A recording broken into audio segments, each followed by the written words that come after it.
బుచ్చి sir. నిన్న evening చాలా రోజుల తర్వాత, ఎందుకంటే లాస్ట్ 10 days నేను ఊళ్ళో లేను కాబట్టి కొంచెం చూడటం డిలే అయింది.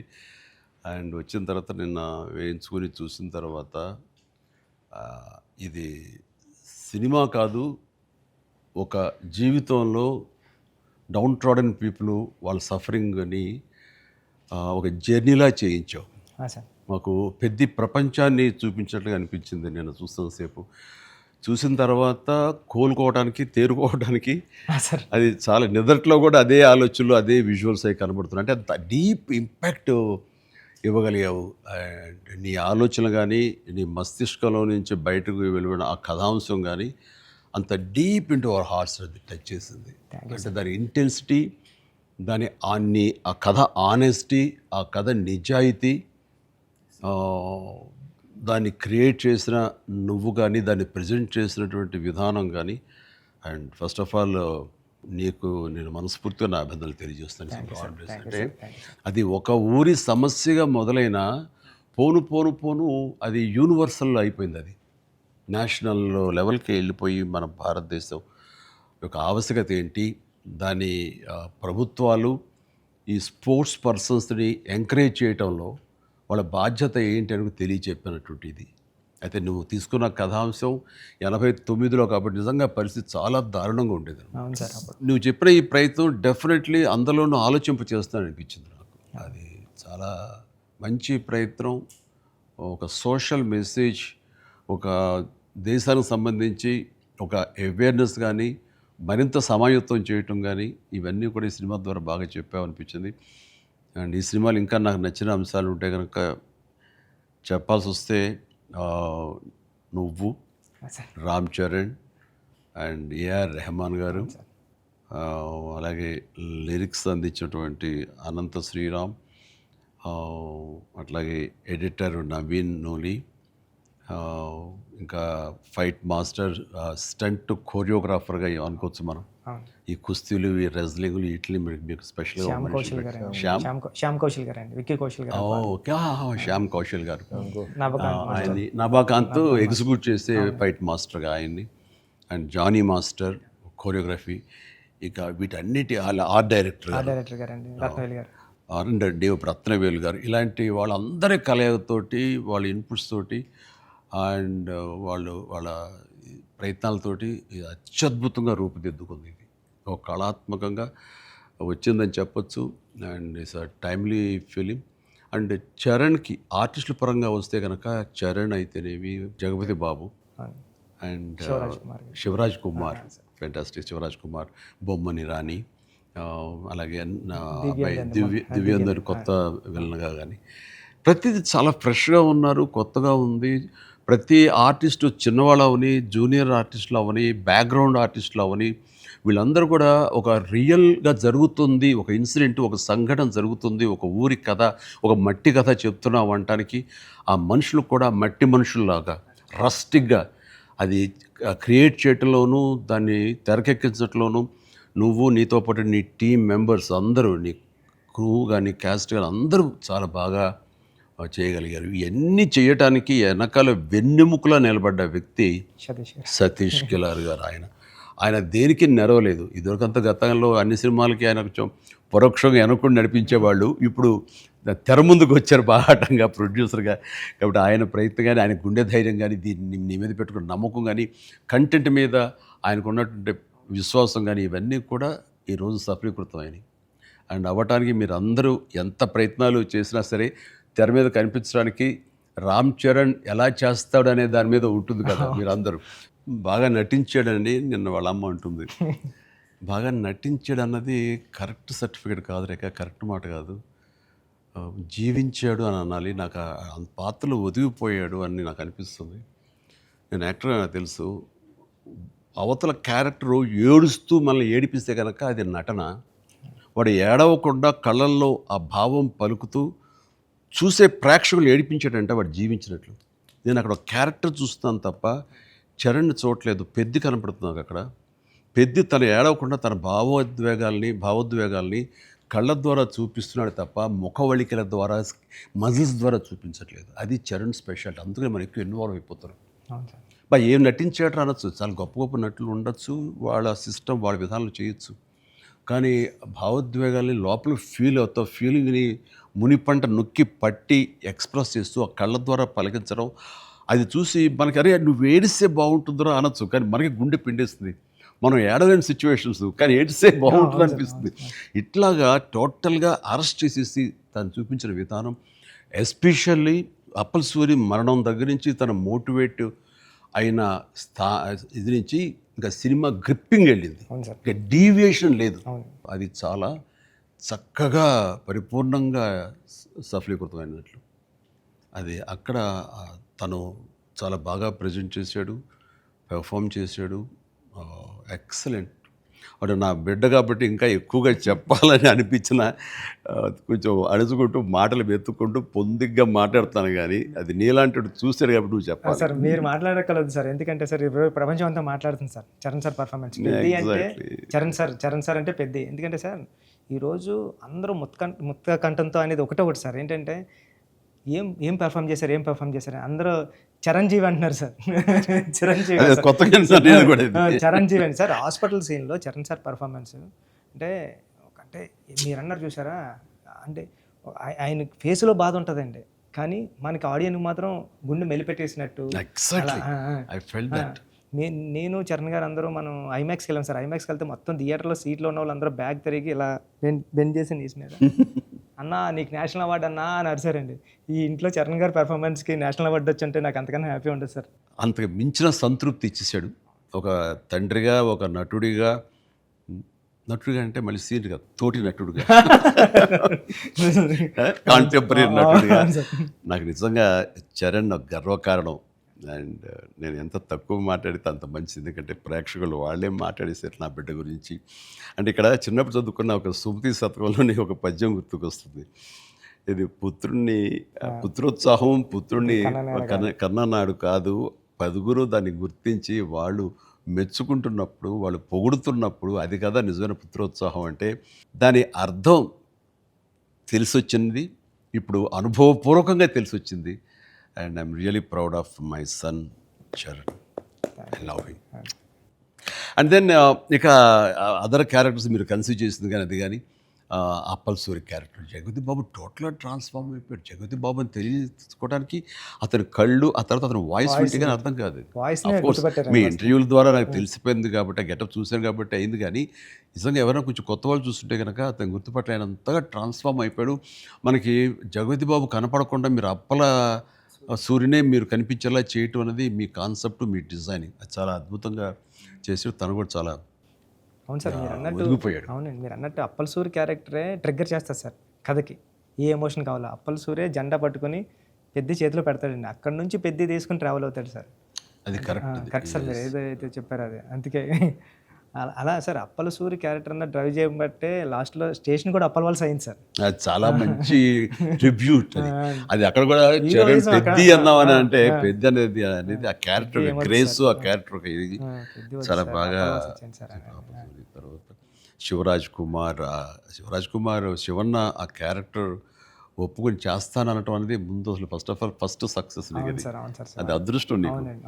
అంటే అంత మంచి మనిషి, అంత మంచి యాక్టర్, దాంట్లో ఒదిగిపోయి చేశాడు. చరణ్ని అదవాయించాలి, గదవాయించాలి, తిట్టాలన్నా సరే అంత స్టేజ్ ఉన్న వ్యక్తి. అతను అంటుంటే కూడా మనకి తండ్రి ఫీలింగ్ వచ్చింది కాబట్టి అది చాలా బాగుంది. అది జాహ్నవి క్యారెక్టర్, ఆమె క్యారెక్టర్ వరకు, ఆ సాంగ్స్ వరకు ఎక్సలెంట్. తర్వాత ఫైట్ కంపోజిషన్స్ కానీ అవి కానీ ఎక్సలెంట్. ముఖ్యంగా క్రికెట్ అనేది మనం గిమిక్గా చేయొచ్చు, అయిపోతుంది, కానీ కుస్తీ రెజ్లింగ్ అనేసరికి ఏమవుతుందంటే బాడీ ట్రాన్స్ఫర్మేషన్ కానీ దానికి తగినట్టుగా మనిషి మారిపోవటాన్ని అన్ని రకాల చేసిన ప్రయత్నాలు కానీ, అది ఓవర్ నైట్ కాదు. చరణ్ ఇంట్లో ఎలా కష్టపడేవాడు, ప్రతిరోజు నేను విట్నెస్ చేసేవాడిని. నైట్ ఎర్లీ మార్నింగ్ లేచి 5 లేచి వాడు 6 to 7 చేసి 9 o'clock మీ సెట్కి వచ్చిన తర్వాత మళ్ళీ నైట్ నువ్వు 9 కుదులుతావా 8 కుదులుతావా వచ్చి నీరసంగా వచ్చి కూర్చుని పోయి మళ్ళీ కాస్త సూప్ ఏదో తాగి మళ్ళీ జిమ్కి వెళ్ళిపోయేవాడు. చాలా కష్టం. పైగా అంతా ఆ 70 days వెజిటేరియన్ మీదే ఉన్నాడు. ఉండి ప్రోటీన్ కోసం ఎంత ఇదంటే హై ప్రోటీన్ కావాలి, నాన్ వెజిటేరియన్ తినకూడదు. దానికోసం ఎలా కష్టపడ్డాడు, ట్రెడ్మిల్లో జిమ్లో ఎలా ఇదయ్యాడు, అనేది చూస్తుంటే అబ్బా ఇంత అవసరమా, ఇంత కష్టపడాలా, మనం చేసాం కష్టమైన క్యారెక్టర్లు, రిస్కులు చేసాం, కానీ ఇంత చేస్తున్నాడు ఏంటి, దీని ప్రతిఫలం ఎలా ఉంటుంది అంటూ వాళ్ళ అమ్మ అయితే భగవంతుడిని దండం పెట్టుకుంటూ కోరుకుంటూ ఇంత కష్ట ప్రతిఫలం రావాలని. ఎందుకంటే అంత కష్టపడి జనం ఆమోదం పొందకపోతే మొత్తం అంతా ఇదైపోతుంది, వ్యర్థమైపోతుంది. ఇంకా కష్టపడితే ఇంతైనా ప్రతిఫలం అనే ఒక డిసప్పాయింట్మెంట్ వస్తుంది. కానీ ఇప్పుడు ఏంటంటే ఎంత కష్టపడితే అంత ఎప్రిసియేషన్ వస్తుంది అనేది ఈ పెద్ద క్యారెక్టర్ తన కష్టపడినందుకు, జనాలు దీన్ని యాక్సెప్ట్ చేసి వెల్కమ్ చేస్తున్నందుకు, నీరాజనలు పలుకుతున్నందుకు హ్యాట్స్ ఆఫ్. సార్ నా ఫేవరెట్ ఏంటంటే సార్, ట్రైన్ దగ్గర లెగ్ పెట్టడానికి బిఫోర్ వచ్చి ట్రైన్ ఇలా పట్టుకొని రెండు ఇలా పట్టుకొని ఒకసారి బయటకు వస్తారు కదండి ఫ్రేమ్లో, అప్పుడు చరణ్ సార్ ఎక్స్ప్రెషన్ ఉంటుందండి, కళ్ళు అలా మూసి ముందండి జస్ట్ అలా ప్లెయిన్గా శూన్యంలోకి అలా చూసి అప్పుడు లెగ్ పెట్టడం స్టార్ట్ చేస్తారండి. అప్పుడు అందరూ క్లాప్స్ అక్కడే కొట్టేస్తాను సార్. అంటే అలాంటి అంటే చరణ్ సార్ అంత ఇన్వాల్వ్ అయిపోయారు సార్. అంటే ఈ కథ చెప్పడానికి కూడా మేము కారణం జనరేషన్ని ఇన్స్పైర్ చేద్దామనండి. అంటే మేము ఇప్పుడు స్కూల్స్కి వెళ్తాం కదా సార్, అప్పుడు స్కూల్స్కి వెళ్తే స్కూల్ అంటే క్లాస్ రూమ్ బ్లాక్ బోర్డేనా, వాని వెనకాల ఒక ప్లే గ్రౌండ్ కూడా ఉంటుంది దాని వెనకాల అని చెప్పడానికి ట్రై చేస్తాం సార్ ఇద్దరు. అంటే ఆట స్థలం అంటే అమ్మ కడుపులో ఉన్న 9 months ఆడుకోవడానికి ఉంటుంది గ్రౌండ్. బయటకు వచ్చిన తర్వాత స్కూల్లో పిల్లలకి ఇప్పుడు చూస్తాం సార్, ఏ స్కూల్కి గ్రౌండ్ ఉంది సార్, బిల్డింగ్స్ ఉన్నాయి అంతండి. అది చెప్పడానికి ఇన్స్పైర్ చేద్దాం, ఏదో మంచి మాట చెప్పి. ముఖ్యంగా ఈ కార్పొరేట్ ఎడ్యుకేషన్ సిస్టమ్ వచ్చేసిన తర్వాత అండ్ ఎంతసేపటికి మార్కులు అనే దీంట్లో ఇంకా అసలు ఫిజికల్ యాక్టివిటీ లేకుండా పోతుంది. అందులో ఇప్పుడు ఈ బొమ్మని రాని ఒక మాట అంటాడు, చేతిలో వచ్చేసింది సార్ అంటాడు, అందులో ఎన్నో ఆటలు ఉన్నాయి సార్, ప్లే గ్రౌండ్ ఎవరు వెళ్ళట్లేదు సార్ అని. కానీ ప్రభుత్వాలు ఇప్పుడు మీరు అన్నటువంటి ఈ పరిస్థితి ఒకప్పుడు ఉండేది, కానీ ఇప్పుడు రాను బెటర్ అవుతుంది అన్నది. అవును సార్, చాలా బాగుంది సార్. ఇప్పుడు బట్ ఇంతకంటే ఇంకా గట్టిగా రావాలంటే మీరు ఇచ్చినటువంటి సలహా, సినిమాలు పెద్ద సినిమాలో ప్రభుత్వాలు సహకరించాలి, సర్కారు వాళ్ళు ముందుకు రావాలి. కాబట్టి ఈ సినిమా ఒక అవేర్నెస్ తీస్తుంది, ఒక ఎడ్యుకేషనల్ ఫిలిం పెద్ది, ఒక ఇన్స్పైరింగ్ కంటెంట్ ఉన్న సినిమా పెద్ది. ఈ సినిమాలో బిడ్డలకి మనం ఏమి ఇవ్వాలి, ఎలాగ మోటివేట్ చేయాలి, ఎలాగ ఇన్స్పైర్ చేయాలి, వాళ్ళు ఎలాగ పెంచాలి అనే దాని మీద ప్రతి ఒక్కళ్ళు ఫోకస్ పెట్టి స్ఫూర్తి పొందాలని మాత్రం నేను మనస్ఫూర్తిగా కోరుకుంటున్నాను, విష్ చేస్తున్నాను. Thank you sir, thank you sir. నేను సినిమా చూస్తూ ఏఆర్ రెహమాన్ గారి కంట్రిబ్యూషన్ ఎలా ఉందని చూడటంలో సౌండ్ని పెర్ఫెక్ట్గా వాడుకుంటారండి. అంటే ఆర్ఆర్ అంటే ఓన్లీ ఇంకా ఊకదంపుడు కొట్టేసి, ఎలివేషన్స్ కొట్టేసి ఆ రకంగా కొంచెం ఒరవడి ఇప్పుడు కొనసాగుతున్నా కొన్ని చోట చెల్లుతుంది. బట్ అన్ని వేళలా అది కరెక్ట్ కాదు. ఇది మన మనసులోని ఫీలింగ్ని బట్టి ఆయన కొడుతున్నాడని నాకు అర్థమైపోతుంది. గుండెని పిండే విధంగా మరింతగా ఆయన మనల్ని ఇన్వాల్వ్ చేస్తున్నాడు, మనకు ఆ ఫీలింగ్ని ఇవ్వగలుగుతున్నాడు. పెద్దలో పరిపూర్ణమైన న్యాయం చేశాడు. చెప్పాలంటే ఆయన మెయిన్ పిల్లర్గా అనుకోవచ్చు మనం. మీరు అనుకోండి మీ కంటెంట్ సార్, అంటే హీరో ఉండి ఎలివేషన్ ఇవ్వడం వేరు సార్. నేనేమనుకున్నాను, చరణ్ గారు లేకుండా చరణ్ గారు స్టాచ్యూ చూపించి ఎలివేషన్ ఇద్దారు అనుకున్నాను సార్. అది అక్కడ కూడా రెహమాన్ గారు అలా లేపారు సార్, లేపారు మామూలు కాదు సార్, చాలా ఉంది.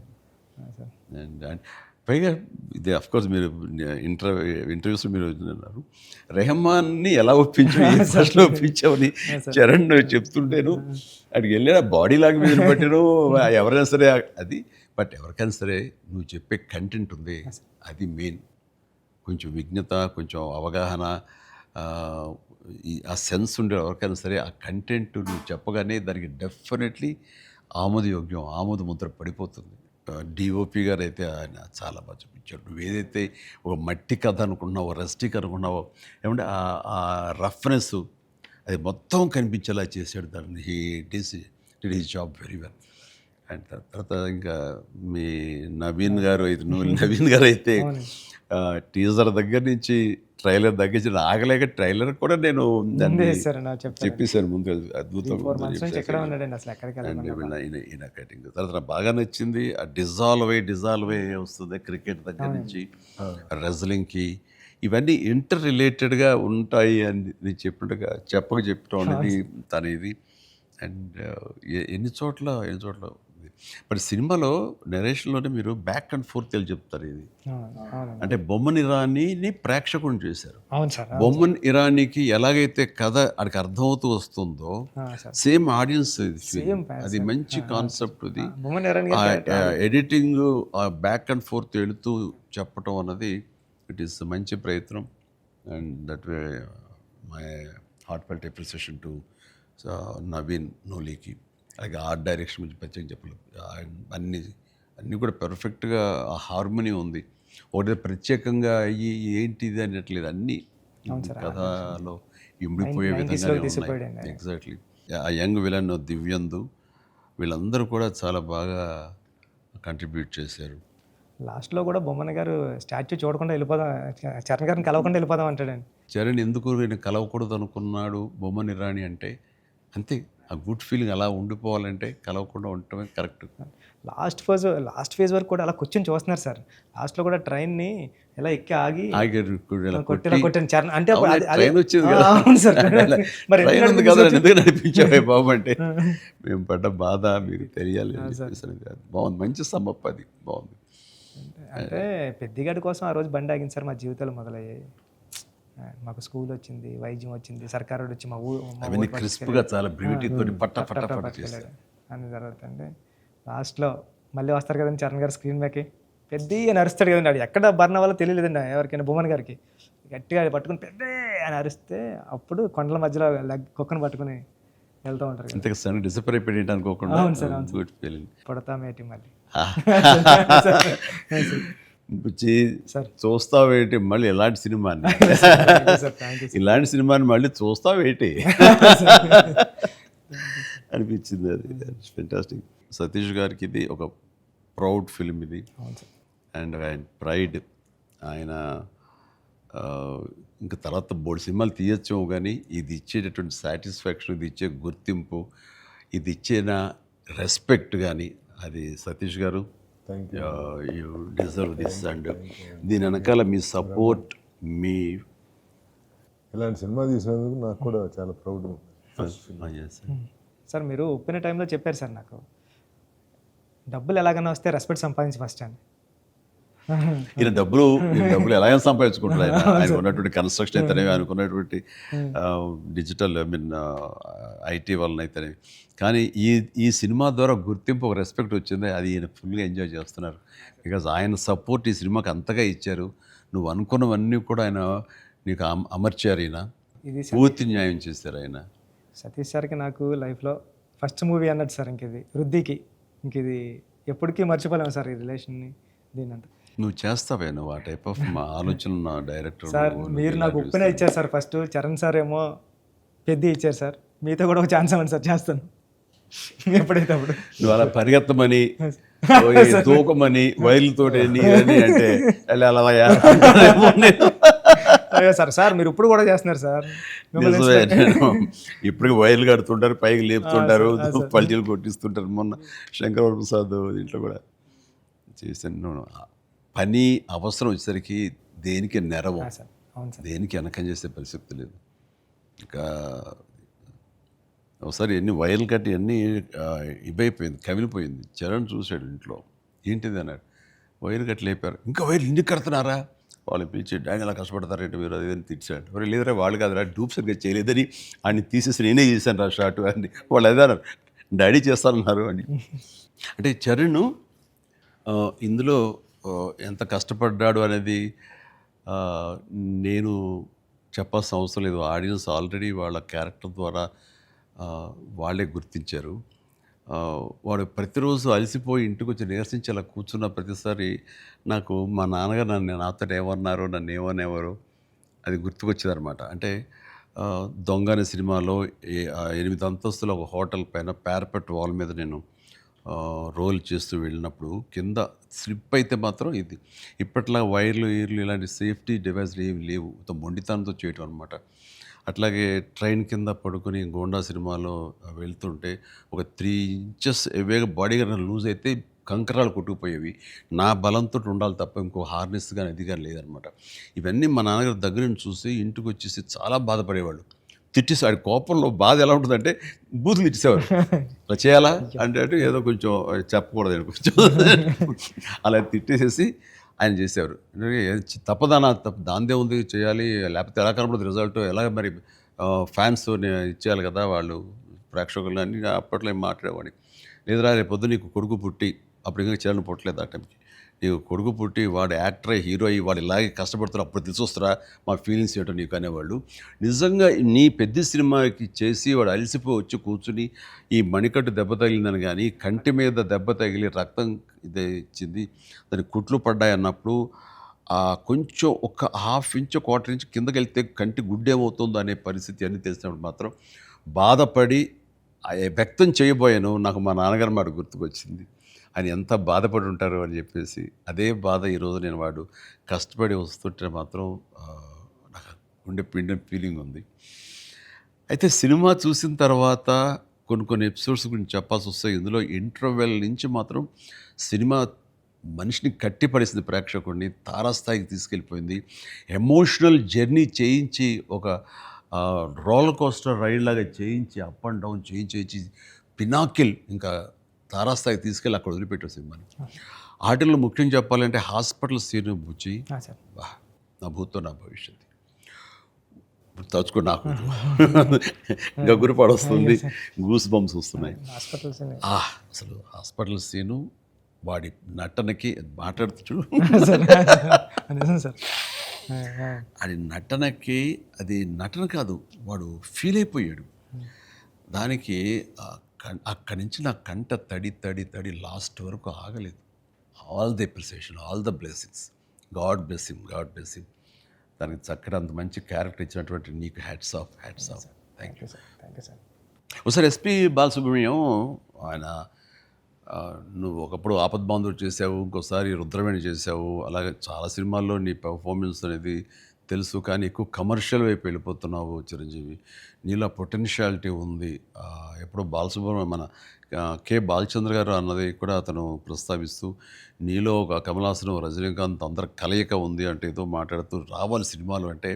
అలాంటి కంటెంట్ తోటి మన వాళ్ళు వస్తే కనుక ఎందుకు చేయను, చేసే కెపాసిటీ ఉంది, చేయగలను నమ్మకం నాకు ఉంది, రావాలి అంటే నువ్వు చేయలేనిది చూడండి ఏం లేదు అని అన్నప్పుడు నాకు అవకాశాలు రాని టైంలో హిందీలో ఒక డంగల్, ఒక చెక్దే వచ్చినప్పుడు వాళ్ళ పెర్ఫార్మెన్స్ అది చూసినప్పుడు ఇలాంటి కదా నాకు కావాలని కోరుకున్నాను. కానీ అలాంటి కంటెంట్ తోటి డైరెక్ట్లో వస్తేనే కదా మనకు ఏదైనా ఛాన్స్ అవకాశం ఉండేది. అలాంటి వచ్చినప్పుడు ఆ సినిమాకి ఇప్పుడు ఈ సినిమా కూడా అలాంటి స్పోర్ట్స్ నేపథ్యంలోనే వచ్చింది. ఆ సినిమాల్లో దంగల్ తీసుకుందాం, అది ఫ్యామిలీ ఎమోషన్ అది. అండ్ దోస్ కుస్తీకి సంబంధించిన, రజనీకి సంబంధించిన ఫ్యామిలీ ఆడబిడ్డల వాళ్ళ ఇంటర్నల్ డ్రామా గుండెని కట్టిపడేస్తుంది, పిండేస్తుంది. అండ్ నీ సినిమా ఈ పెద్ది వచ్చేసరికి రస్టిక్ స్పోర్ట్స్ డ్రామా అండ్ అవేర్నెస్ని మోటివేట్ చేస్తూ ఒక రకమైన ఎడ్యుకేటివ్ ఫిలిం ఇది. ప్రతి ఒక్కరికి, ప్రభుత్వాలకి అయితేనేవి, చిన్నపిల్లలకి, తల్లిదండ్రులకి, ప్రేక్షకులకి, అందరికీ ఒక అవేర్నెస్ ఆలోచింపచేసే సినిమా ఇది.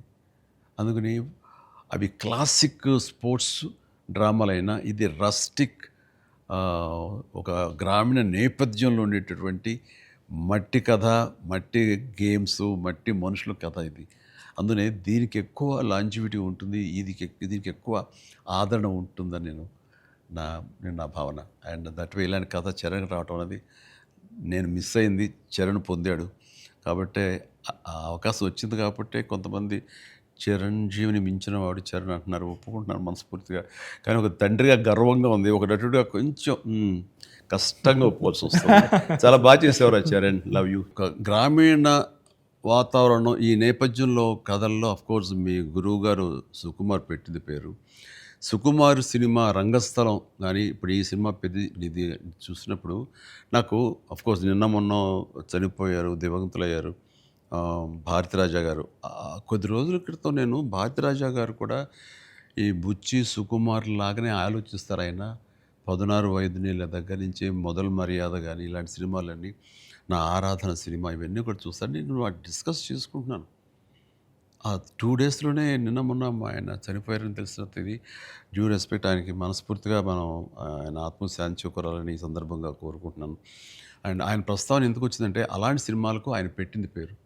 అదే రొమాంటిక్ సినిమాలు అవని, లేకపోతే drama Avani, family drama Avani. And very good, ఆయన గ్రౌండెడ్. అలాగా మళ్ళీ సుకుమార్ గారు, మీరు మన తెలుగులో అంత గ్రౌండెడ్ ఫిల్మ్స్ తీస్తుంటారు. మీ ఆలోచన అవి కానీ రస్టిక్గా ఉంటాయి, రూరల్గా ఉంటాయి, గ్రామీణానికి సంబంధించినవి ఉంటాయి. అట్లాగా ఆయన ఆ, ఈ ఈ ఇందులో మనస్ఫూర్తిగా నేను ఇలాంటి ఒక శిష్యుడికి ఇన్స్పైర్ చేసి ఇలాంటి మంచి కథ ఎన్నుకోవడానికి, ఆలోచించుకోవడానికి ఒక కథకుడుగా, ఒక డైరెక్టర్గా ఆ, నువ్వు అతనితో అసోసియేట్ అయ్యి నువ్వు నేర్చుకున్నందుకు, నేను ఇన్స్పైర్ చేసేందుకు, నీలాంటి వ్యక్తిని ఈ పెద్ద ద్వారా మాకు ఇచ్చినందుకు అండ్ మనస్ఫూర్తిగా నీ సందర్భంగా సుకుమార్కి నేను నా అభినందనలు తెలియజేయాలి. సుకుమార్, ఒక మెట్లో మాణిక్యాన్ని ఇచ్చావు. Thank you sir.